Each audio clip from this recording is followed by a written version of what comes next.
nous avons les partenaires de Hélène Claire International HKI. Et nous avons, et donc à ma droite, à ma gauche, vous avez donc M. Mamadi Dafé qui est le chef service nutrition alimentation au ministère de la Santé publique de la République de Guinée. M. Bangoura, lui, il est le responsable de la qualité à la société Les Grands Moulins de Guinée. Et à ma gauche particulièrement, vous avez M. Elhaj Bari, il est boulanger-pâtissier, président du conseil d'administration des boulangers de la République de Guinée, en même temps membre de l'association des consommateurs. Bonsoir, chers invités. Bonsoir, monsieur. Voilà, je commence donc par M. Dafé, en lui demandant tout de suite de nous faire la situation nutritionnelle en République de Guinée. Merci, M. Sidibé. Vous savez, dans ces 10 dernières années, la Guinée a été caractérisée par des troubles socio-économiques qui ont affecté l'état nutritionnel des couches les plus vulnérables, surtout les femmes et les enfants.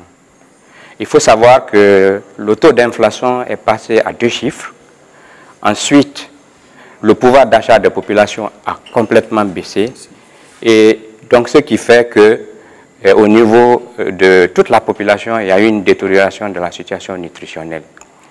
Quand vous prenez la malnutrition aiguë, ce taux est resté stagnante de 2005 en 2008 parce qu'en 2005, après l'analyse, l'étude EDS, c'était 9% et en 2008, on est resté à 8,3%. Mais cela ne veut pas dire que ce taux national, avec ce taux national que nous n'avons pas de poches de pauvreté. Si vous prenez la région de Farana et la région de Kankan, nous avons des taux qui dépassent même les 10% qui sont les seuils pour mener l'alerte précoce. Donc ces taux vont jusqu'à 13%. Par rapport à la malnutrition chronique ou le retard de croissance, en 2005, le taux était à 26% et actuellement nous sommes à 40%. Ce qui veut dire qu'il y a une grave détérioration de la situation nutritionnelle. Et au niveau de la région de Kankan et de Farana aussi, ce taux dépasse même les 44%. Par rapport à l'insuffisance pondérale, en 2005, on était à 21% et actuellement on est à 26%. Donc quand vous voyez un peu ce taux de malnutrition, vous voyez que la situation s'est complètement détériorée. Et si vous prenez par exemple les carences en micronutriments par rapport à l'anémie, vous allez remarquer que presque quand vous prenez 10 enfants guinéens de moins de 5 ans, 8 sont anémiés. Ça veut dire sur 10 enfants, 8 sont anémiés. Et quand vous prenez la carence en vitamine A, 25% des enfants de moins de 5 ans sont carencés en vitamine A. Et si vous prenez la carence en iode, en fait, vous allez voir qu'au début des années 60, la Guinée était considérée comme l'épicentre de l'endémie goîtreuse. Nous avons quand même, avec l'iodation du sel, réalisé des progrès notables jusqu'en 2003, où on est passé de 68% de prévalence jusqu'à 28%, avec un taux de consommation de 67% des Guinéens. Mais avec l'enquête de 2008, on s'est rendu compte que ce taux ne fait que baisser, puisque actuellement, on est à 55%. Ça veut dire que réellement, il faudrait que notre pays prenne des dispositions pour qu'on puisse essayer de lutter contre toutes ces carences que nous avons dans notre pays.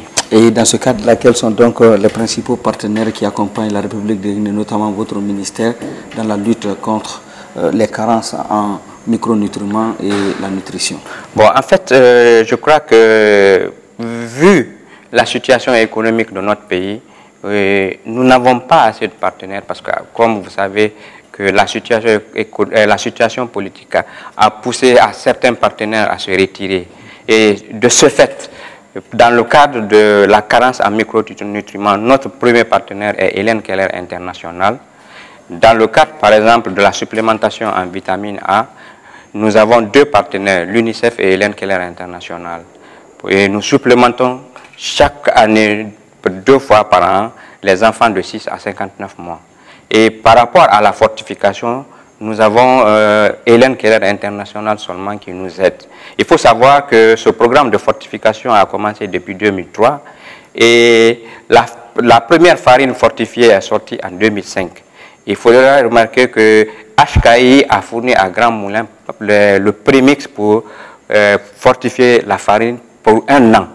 Et ensuite, maintenant, Grand Moulin a pris après cela, le Grand Moulin maintenant payait lui-même le prémix pour faire la fortification de la farine de blé.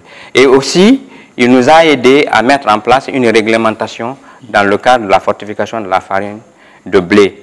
Cette réglementation a été signée par 3 ministres, le ministre de la Santé et de l'Hygiène publique, le ministre du Commerce et de l'Industrie et le ministre des Finances. Donc, vous avez tout de suite parlé des grands moulins de Guinée, donc je vais devoir me tourner vers M. Bangoura, qui va devoir nous décrire sommairement les activités de son entreprise, le Grand Moulin. Merci, M. Sidibé. Ouais. L'activité principale de notre société, c'est la production de la farine à partir de blé et les sous-produits de blé.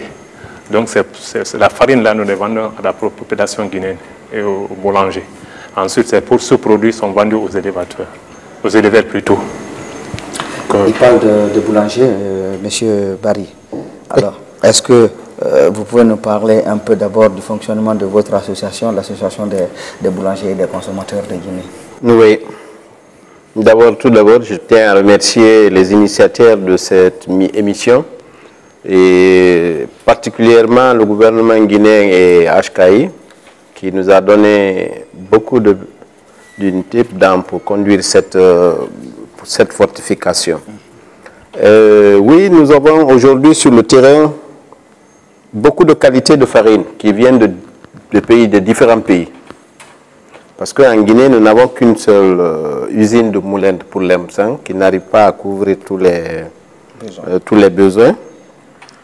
Mais depuis que nous avons essayé avec l'association des initiateurs avec Hélène International pour la fortification de la farine, et nous, boulangers, particulièrement la Cobopag, nous nous sommes beaucoup intéressés à la fortification. C'est ce qui a amené que nous nous sommes intéressés voir comment est-ce que le consommateur pouvait être satisfait. Parce que si le ministère de la Santé, par l'intermédiaire de Dr Dafé, ils sont en train de se battre pour trouver une solution à nos enfants, nous, d'abord, produits transformateurs de cette farine et consommateurs en même temps, nous devrons nous impliquer pour pouvoir faire ce travail. C'est dans ce contexte que nous essayons de faire les tests de la farine qui rentre pour voir effectivement quelle est la farine qui contient assez de protéines, ce qui veut dire qu'ils sont déjà fortifiés pour que en vitamine A, en fer et en acide folique.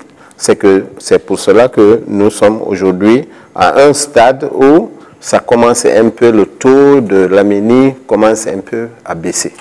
Donc, comme nous ne sommes pas directement du ministère de la Santé, vous venez d'écouter Dr Dafé qui a donné une prévalence de cette taux de choses. Maintenant, au niveau des boulangers, nous nous impliquons directement pour voir que toutes les farines qui doivent rentrer en Guinée, nous essayons de faire en sorte que cette farine soit fortifiée, aider le gouvernement, aider les consommateurs, mais parce que en consommant une farine fortifiée, vous avez de la force, vous êtes bien bâti. Vous n'avez plus de fatigue, vous n'arrivez pas à vous coucher, ce matin se réveiller, se mettre à se relaxer. Hein? Ce qui veut dire que c'est la consommation de la vitamine et de la fortification qui fait cela. Donc, comme nous n'avons pas encore atteint un stade aussi élevé, nous allons continuer à nous battre sur le terrain pour que toutes les farines qui vont entrer